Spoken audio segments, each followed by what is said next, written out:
Good day everyone, my name is Glycer Gakayan. So today, let's tackle about GMO. Ano nga ba ang GMO? So let's begin. A GMO stands for Genetically Modified Organism. It refers to any living organism, plants, animal, or microorganisms whose genetic material has been altered using genetic engineering techniques. This modification is done to introduce desirable traits such as pest resistance in crops, improved nutritional content, or faster growth rate. Why there is GMO? Bakit nga ba nag-exist ang GMO? GMO exists because scientists and farmers want to improve plants, animals, and other organisms to solve different problems in food, product, and medicine. Traditional farming has limits such as plants being destroyed by pests, diseases, or extreme weather. By modifying the genes of crops, they can become stronger and survive harsh conditions, reducing food shortage. And medicine, GMO help create life-saving drugs like insulin for the diabetes. Scientists develop GMO to make food, farming, and medicine for efficient and reliable. Here are 3 commonly available GMO food in supermarkets, along with the traits that scientists have modified. Good day everyone, my name is Charlene Marquez. Our topic now is about GMOs, potato. GMO potatoes, modified traits, reduce bruising and browning, lower acrylamide production. Scientists develop GMO potatoes that resist bruising and browning by modifying genes that control oxidation, helping reduce food waste. Another modification lower the production of acrylamide, a potentially harmful compound that forms when potatoes are fried at high temperature. This improvement makes GMO potatoes safer and longer lasting for consumers. They widely available as fresh potatoes, frozen fries, and potato chips. This GMO help improve food security, reduce waste, and enhance nutritional quality while making farming more sustainable. My name is Rainlyn Nesperos.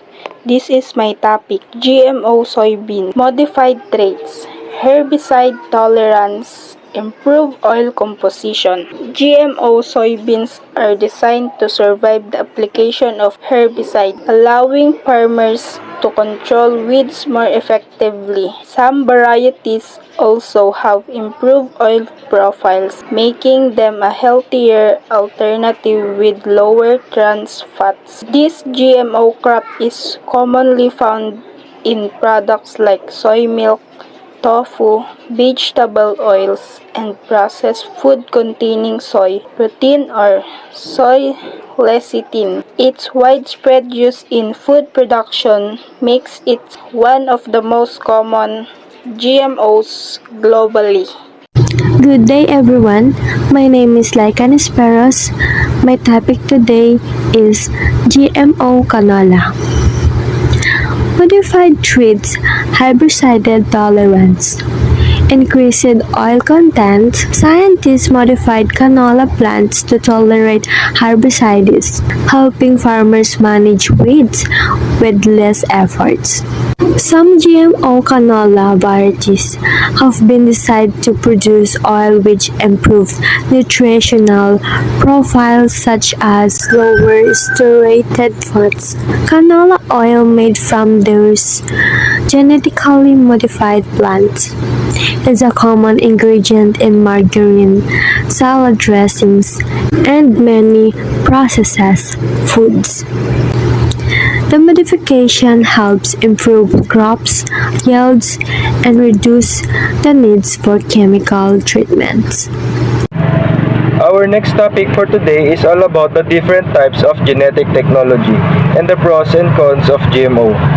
In the field of genetics and biotechnology, several techniques have been developed to understand, modify, or reproduce living organisms.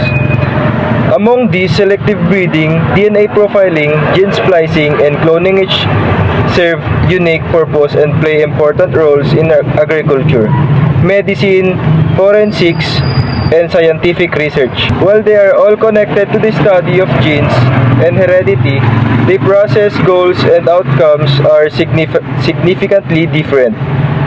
First is selective breeding, also known as artificial selection, is the oldest method among the four. It involves choosing parent organisms with desirable traits and mating them to produce offspring with those same traits. This method has been used for centuries to enhance qualities in animals and plants, such as faster horses, sweeter fruits, or dog with specific temperaments. It is a natural process that relies on existing genetic variation, but it is slow and sometimes unpredictable, as unwanted traits may also be passed along. DNA profiling or DNA fingerprinting is a technique used primarily for identification. It analyzes a specific region or an individual DNA to create a unique genetic pattern. DNA profiling is commonly used in criminal investigation, paternity tests, and identifying missing persons. Unlike selective breeding, it does not alter genes or produce new traits. Instead, it helps scientists and law enforcement identify individuals based on their genetic code, making it a powerful tool in forensic and legal cases. Gene splicing is a modern genetic engineering technique in which scientists cut and insert specific genes from one organism into another. This method allows for the direct modification of an organism DNA to produce desired traits, such as pest resistance in crops or insulin production in bacteria. Gene splicing is precise and fast compared to selective breeding, and it can cross species boundaries, however it raises ethical and safety concerns, especially when used in food production or human medicine. Lastly, cloning is the process of creating an exact genetic copy of an organism. In reproductive cloning, scientists use a donor cell to create a new organism that is genetically identical to the original. This technique has been famously used to clone animals like Dolly the sheep. Cloning can help preserve endangered species, replicate valuable livestock, or even produce genetically matched organs for transplantation. However, it is complex, expensive, and raises major ethical and moral questions about the limit of human intervention in nature. Pros versus cons of genetically modified organism. Pros of GMO. Number 1. Increase crops yield. GMO can produce more food per acre, helping to feed a growing global population. Number 2. Pest and disease resistance. Some GMO crops are engineered to resist pests and diseases, reducing the need for chemical pesticides. Number 3. Herbicide tolerance. Crops like GMO, soybeans, and corn can survive herbicides, making weed control easier for farmers. Number 4. Improved nutrition. GMO like golden rice are designed to contain added vitamins to combat malnutrition. Number 5. Longer shelf life. Some GMO fruit and vegetables are engineered to resist bruising and spoilage, reducing food waste. Number 6. Environment benefit. Reduced need for chemical spray, lower pollution, and soil damage in some cases. Cons of GMOs. Number 1. Environmental impact. Overuse of herbicide-resistant crops can lead to superweeds that no longer respond to herbicides. Number 2. Potential allergic reactions. Introducing new genes into foods may cause unexpected allergic responses in some individuals. Number 3. Loss of biodiversity.